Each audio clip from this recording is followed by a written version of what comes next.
श्रावण महिना म्हटलं ना तर तो उपवासाचा महिना. त्यामध्ये उपवासाचे काय काय पदार्थ करावे ना सुचत नाही. त्यातच मी एक भगरीचा मेदूवडा घेऊन आली आहे.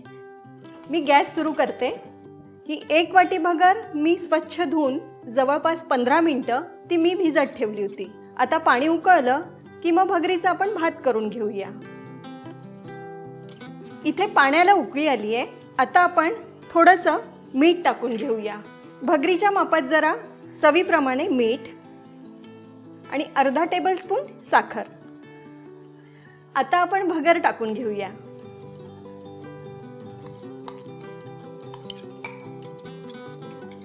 भगर तशी फार पटकन शिजते. भगरीचा भात झाला की ते थोडं थंड होऊ द्यायला लागेल. जवळपास आता 10 मिनिटं लागतील. मग आपला भात तयार होईल.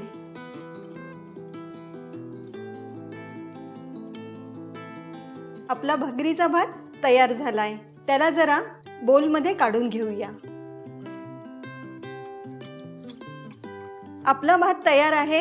त्याची थोडासा थंड होण्यापर्यंत आपण वाट बघूया. भगरीचा भात थंड झालाय. हे हिरवी मिरची, आलं आणि जिरं क्रश करून घेतलंय.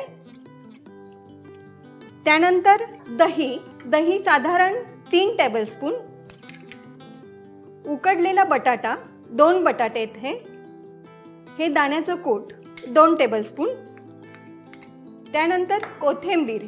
तुम्ही जर उपवासाला कोथिंबीर खात असाल तर टाका. काही जण खात नाही, मी टाकते. आता हे सगळं आपण मिश्रण छान मळून घेऊया.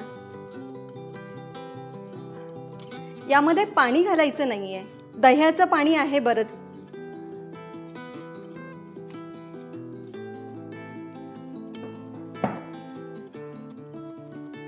आपलं हे छान मळून झालंय. आता मेदू वडे करायला घेऊया. तोपर्यंत आपण तेल तापवायला ठेवू. तेल स्लो गॅसवर होईल तोपर्यंत आपण वडे करून घेऊ.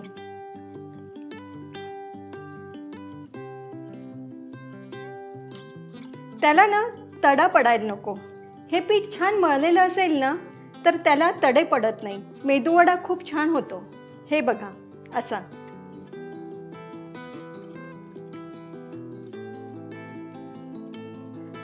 आपले वडे तयार करून झालेत. आता आपण तळूया. तेल छान तापलंय.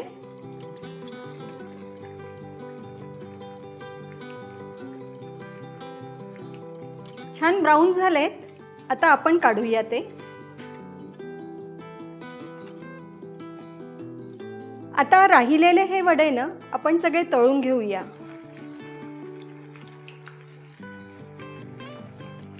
आपले सगळे वडे तयार झालेत. उपवासाचे मेदू वडे तयार आहेत. तुम्हीही नक्की करून बघा. हे दह्याबरोबर किंवा शेंगदाण्याच्या चटणी बरोबर अतिशय सुंदर लागतात. अशाच नवनवीन रेसिपी बघण्यासाठी बघा रुचकर मेजवानी.